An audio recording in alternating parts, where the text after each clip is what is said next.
जब कोई काम होता है तो उसकी तुलना किसी न किसी चीज़ से होने लगती है। ये शायद इंसानी प्रवृत्ति का नमूना है। और जब जब इसरो का रॉकेट उड़ान भरता है तो उसकी तुलना फिल्मों के बनने वाले बजट से होने लगती है। चंद्रयान 3 के बजट की तुलना भी फिल्मों से की जाने लगी। टॉम क्रूज की film mission impossible dead reckoning part 1 का जितना बजट था उतना चांद पर पहुंचने वाले चंद्रयान 3 का भी नहीं रहा। मिशन इम्पॉसिबल का बजट 2386 करोड़ रुपए था, जबकि चंद्रयान 3 का बजट करीब 600 करोड़ रुपए खर्च होने का अनुमान बताया जा रहा है। अनुमान इसलिए क्योंकि किसी अंतरिक्ष मिशन की सटीक लागत का पता लगा पाना मुश्किल है, क्योंकि ज्यादातर देश अंतरिक्ष संबंधी कामों के लिए सब्सिडी देते हैं। जितना बजट चंद्रयान 3 का है, करीब उतने में ही आदिपुरुष फिल्म बनकर तैयार हुई। यानी कि जितने में भारतीय सिनेमा की एक फिल्म बनती है उतने में इसरो के वैज्ञानिक एक रॉकेट चांद पर पहुंचा देते हैं। ये सच में कमाल की बात है। इसलिए ये चर्चा होना लाजमी है कि आखिर इसरो ये कर कैसे लेता है, वो भी तब जब तमाम मुल्कों का चंद्रमा पर पहुंचने का खर्च इसरो से कहीं ज्यादा है। अब आप जरा तुलना कीजिए कुछ दिन पहले चांद पर क्रैश हुए रूस के लूना 25 से, जिसकी लागत 1600 करोड़ रुपए बताई गई।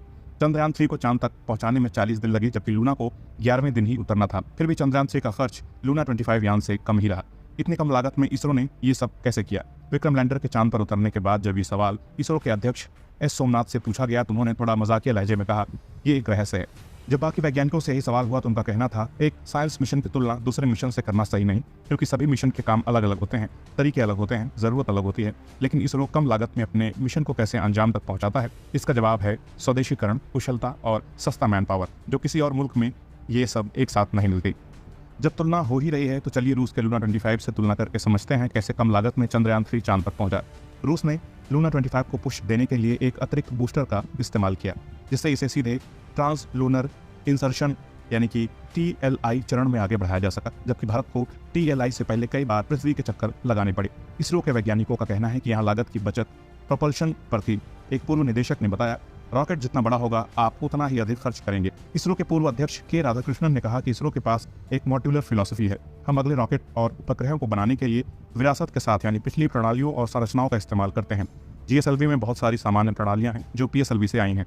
हम अंतरिक्ष यान बनाते समय सामान्य उपग्रह संरचनाओं का इस्तेमाल करते हैं। ये लॉन्च व्हीकल और उपग्रहों की लागत में कमी सुनिश्चित करता है। स्वदेशीकरण का क्या फायदा मिला? दूसरी वजह स्वदेशीकरण। इसरो का इस मामले में शानदार रिकॉर्ड रहा है। सोमनाथ ने पहले कहा था कि रॉकेट निर्माण में बहुत ज्यादा स्वदेशीकरण हुआ है। ये PSLV के लिए तकरीबन 90% है। इसरो का ज्यादातर आयात इलेक्ट्रॉनिक्स का होता है। एक पूर्व एसोसिएट डायरेक्टर ने समझाया, नासा ने शुरू से ही जिस मॉडल को अपनाया है वो है स्पेसिफिकेशंस देना और बड़े उद्योगों को रॉकेट उपग्रह बनाने देना, फिर उसे खरीदना। इसमें खर्च ज्यादा होता है। भारत में इसरो ज्यादातर चीजें खुद बनाता है और इंडस्ट्री का उपयोग वेंडर के रूप में किया जाता है। ऐसे में लागत कम आती है। इसरो के पूर्व अध्यक्ष के सिवन ने कहा कि अमेरिका, रूस और यूरोप की तुलना में भारत का सबसे बड़ा लाभ मैन पावर पर आने वाला खर्च है। एक पूर्व निदेशक ने कहा, ये एक विकसित देश में लागत का लगभग 10वां हिस्सा है। हमारे वैज्ञानिक और इंजीनियर भी किसी दूसरे देश की तरह ही प्रतिभाशाली हैं। सिवन ने कहा कि जिस तरह से इसरो टेस्ट करता है वो लागत बचाने में भी मदद करता है।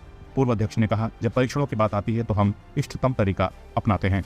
एक पूर्व निदेशक ने विस्तार से समझाया कि हमारा परीक्षण बहुत सारे जोखिम विश्लेषण और सिमुलेशन के साथ किया जाता है। यूरोप में एक मोटर या इंजन को पास करने के लिए लगभग 8 टेस्ट किए जाते हैं। हम 2 टेस्ट पर उस स्थिति में पहुंच जाते हैं। ज्यादा हुआ तो 3 टेस्ट किए जाते हैं। इस तरह से हार्डवेयर लागत में बहुत पैसा बचता है।